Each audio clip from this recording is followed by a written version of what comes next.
Menteri Keuangan Purbaya Yudi Sadewa tidak akan memberi ruang kepada siapa saja yang mencoba mengakali kewajiban pajak, termasuk yang mengaku memiliki backingan dari pihak berpengaruh. Menurut Purbaya, pegawai pajak berada di garis terdepan dalam pelayanan fiskal karena berhadapan langsung dengan wajib pajak hingga pelaku usaha. Kondisi ini membuat kepercayaan negara dipertaruhkan. Karena itu, Purbaya menolak adanya praktik menawar atau upaya melobi agar urusan pajak dimudahkan. Dia meminta seluruh pegawai pajak melaporkan apabila ada pihak yang membawa-bawa backing.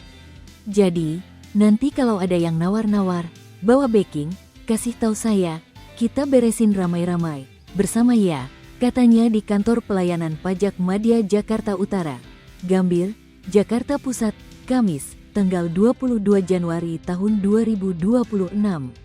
Purbaya mengaku heran saat menanyakan kepada bawahannya alasan mereka tidak bergerak menghadapi pihak yang menawar tersebut. Bawahannya beralasan bahwa orang itu memiliki backingan dari pihak tertentu. Namun, ketika Purbaya menanyakan siapa pihak tersebut, mereka tidak menjawab.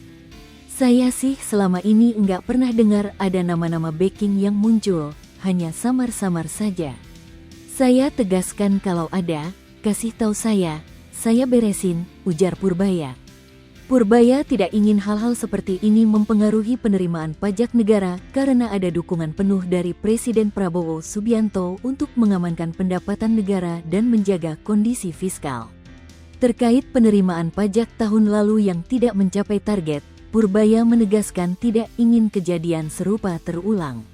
Ia menilai kegagalan tahun lalu masih dapat dimaklumi karena dirinya baru menjabat, sedangkan tahun ini menjadi tanggung jawab penuh dirinya. Kita akan tindak tegas secara berimbang. Dalam pengertian, enggak asal ganti-ganti saja tanpa strategi yang jelas, ucap Purbaya. Pada saat konferensi pers APBNKITA edisi Januari tahun 2026, Kamis, tanggal 8 Januari tahun 2026, Wakil Menteri Keuangan Swahasil Nazara membeberkan data penerimaan pajak untuk periode 2025. Swahasil mengungkapkan, secara bruto, penerimaan pajak tahun 2025 tumbuh 3,7%.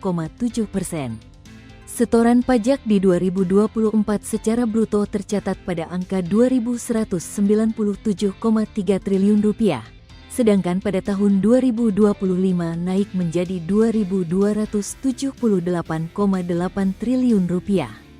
Meski demikian, setoran pajak pada 2025 secara neto justru mengalami kerugian alias minus.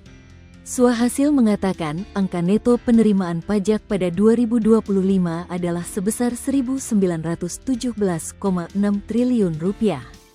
Penerimaan pajak tahun 2025 Rp1.917,6 triliun.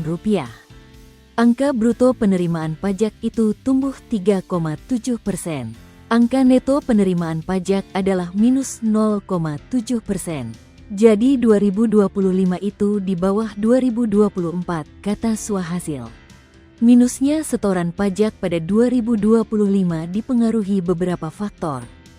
Faktor-faktor tersebut diantaranya kombinasi faktor moderasi harga komoditas, peningkatan restitusi akibat relaksasi dan percepatan pemeriksaan, kebijakan fiskal yang ditujukan untuk menjaga daya beli dan keberlanjutan usaha masyarakat.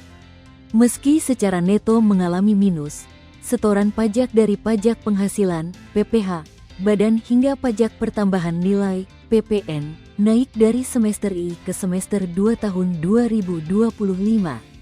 Untuk PPH dengan total penerimaan Rp321,4 triliun, pada semester I sempat menunjukkan minus 10,4%, tetapi membaik menjadi 2,3% pada semester 2. Kemudian, PPH orang pribadi dan PPH 21, setoran pajak berjumlah Rp248,2 triliun.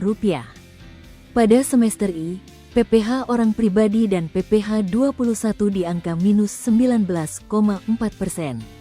Kemudian membaik pada semester 2 menjadi 17,5%. Untuk PPH final, PPH 22, dan PPh 26 dengan total setoran Rp347,5 triliun, menunjukkan minus 4% pada semester I, tapi naik menjadi 8% pada semester 2. Terakhir, PPN dan PPNBM, pajak penjualan barang mewah, dengan total Rp790,2 triliun, menunjukkan minus 14,7% di semester I, kemudian naik menjadi 2,1% pada semester 2. Setoran pajak pada 2025 yang minus 0,7% ini meleset jauh dari target Kementerian Keuangan. Download Tribun X sekarang, menghadirkan lokal menjadi Indonesia.